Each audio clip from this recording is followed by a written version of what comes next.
ದಿನಾಚರಣೆಯ ಶುಭಾಶಯಗಳು. ನನ್ನ ಹೆಸರು ದೀಪಿಕಾ.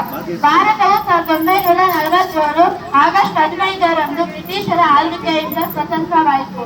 ಈ ದಿನವನ್ನು ನೆನಪಿಟ್ಟುಕೊಳ್ಳುವುದು ಮತ್ತು ಸ್ವಾತಂತ್ರ್ಯಕ್ಕಾಗಿ ಹೋರಾಡಿರುವ ಅವರ ತ್ಯಾಗವನ್ನು ಸ್ಮರಿಸುವುದು ಮುಖ್ಯ. ಸ್ವಾತಂತ್ರ್ಯ ಹೋರಾಟಗಾರರಾದ ಗಾಂಧೀಜಿ, ನೆಹರು, ಸುಭಾಷ್ ಚಂದ್ರ ಬೋಸ್, ಸರ್ದಾರ್ ವಲ್ಲಭಾಯ್ ಪಟೇಲ್ ಮತ್ತು ಮುಂತಾದವರ ತ್ಯಾಗವನ್ನು ನೆನೆಯಬೇಕು. ಸ್ವಾತಂತ್ರ್ಯದ ನಂತರ ಭಾರತವು ಅನೇಕ ಕ್ಷೇತ್ರಗಳಲ್ಲಿ ಪ್ರಗತಿ ಸಾಧಿಸಿದೆ, ಆದರೆ ಇನ್ನೂ ಅನೇಕ ಸವಾಲುಗಳನ್ನು ಎದುರಿಸುತ್ತಿದೆ. ಭಾರತ ದೇಶದಲ್ಲಿ ನಿರುದ್ಯೋಗ, ಬಡತನ, ಭ್ರಷ್ಟಾಚಾರ, ಅಸಮಾನತೆ ಮತ್ತು ಮುಂತಾದ ಸಮಸ್ಯೆಗಳಿವೆ.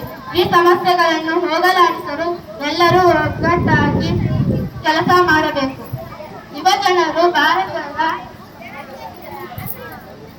ಅಭಿವೃದ್ಧಿಗೆ ಶ್ರಮಿಸಬೇಕು ಮತ್ತು ಉತ್ತಮ ಭವಿಷ್ಯವನ್ನು ರೂಪಿಸಬೇಕು. ವಿವಿಧತೆಯಲ್ಲಿ ಏಕತೆ ನಮ್ಮ ದೇಶದ ಶಕ್ತಿ. ಎಲ್ಲರೂ ಒಟ್ಟಾಗಿ ಕೆಲಸ ಮಾಡೋಣ. ನಾವೆಲ್ಲರೂ ಸ್ವಾತಂತ್ರ್ಯ ಹೋರಾಟಗಾರರೆಲ್ಲರಿಗೂ ಕೃತಜ್ಞತೆ ಸಲ್ಲಿಸೋಣ. ಮತ್ತೊಮ್ಮೆ ಎಲ್ಲರಿಗೂ ಸ್ವಾತಂತ್ರ್ಯ ದಿನಾಚರಣೆಯ ಶುಭಾಶಯಗಳನ್ನು ಕೋರುತ್ತಾ ನನ್ನ ಈ ಪುಟ್ಟ ಭಾಷಣವನ್ನು ಮುಗಿಸುತ್ತಿದ್ದೇನೆ. ಜೈ ಹಿಂದ್, ಜೈ ಭಾರತ್.